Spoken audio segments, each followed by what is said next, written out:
Bonsoir à tous et bienvenue à Cœur à Cœur. Nous sommes dans la rubrique le temps d'une pause, le temps d'une réflexion. Et nous allons parler pendant ce temps de l'élection. Une question à poser.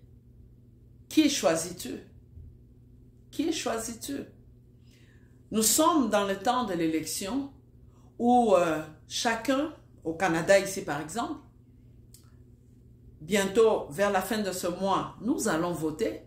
Chaque personne va faire un choix selon ses aspirations, selon ses convictions, selon ses idées ou ses idéologies. Mais nous ne faisons pas que des choix au niveau électoral dans nos pays. Nous faisons aussi des choix dans nos vies. Nous choisissons de vivre avec telle personne, nous choisissons d'aimer telle personne, nous choisissons tel emploi, nous choisissons de faire des études dans telle chose. Donc, nous sélectionnons aussi des choses selon nos besoins, selon nos aspirations et selon nos convictions. Oui, bien-aimé dans le Seigneur, quel choix fais-tu? Et nous savons que peu importe le choix que nous faisons en tant qu'humains, peu importe le choix que nous faisons dans notre société, nous savons que après, nous constatons des imperfections. Il y en a qui sont même déçus. Il y en a qui sont même découragés. Il y en a qui sont désillusionnés parce qu'ils ont choisi. Ils ont été à des élections. Ils ont choisi telle personne, tel candidat, tel député. Mais après, il y a eu des déceptions. Il y en a qui ont choisi tel conjoint, telle conjointe. Il y en a qui ont choisi de vivre d'une façon ou d'une autre. Il y en a qui ont choisi d'étudier dans tel ou tel domaine, de faire tel ou tel autre emploi. Mais par la suite,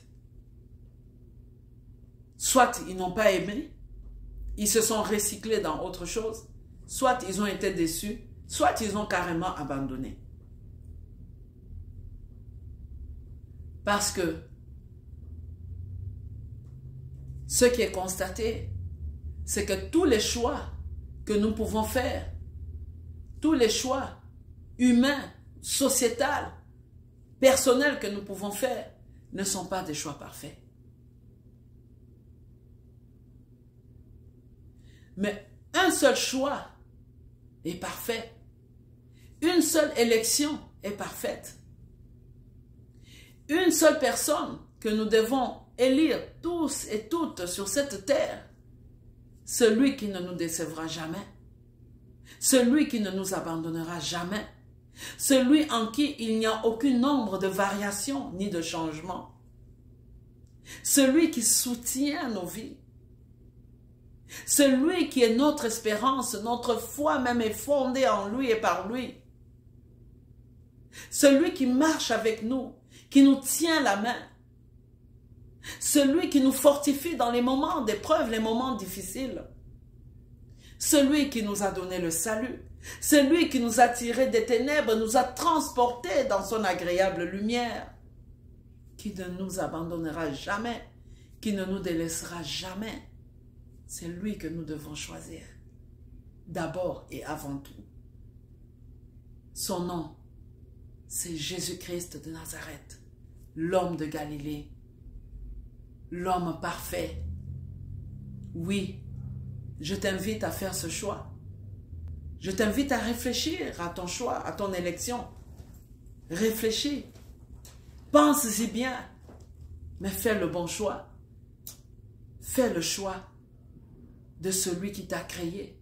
Fais le choix de celui qui ne te délaissera jamais et qui ne t'abandonnera jamais. Fais le choix du Seigneur Jésus-Christ. Soyez bénis. Merci de nous avoir suivis pour ce temps d'une pause. C'est temps d'une réflexion. C'était l'évangéliste Dada.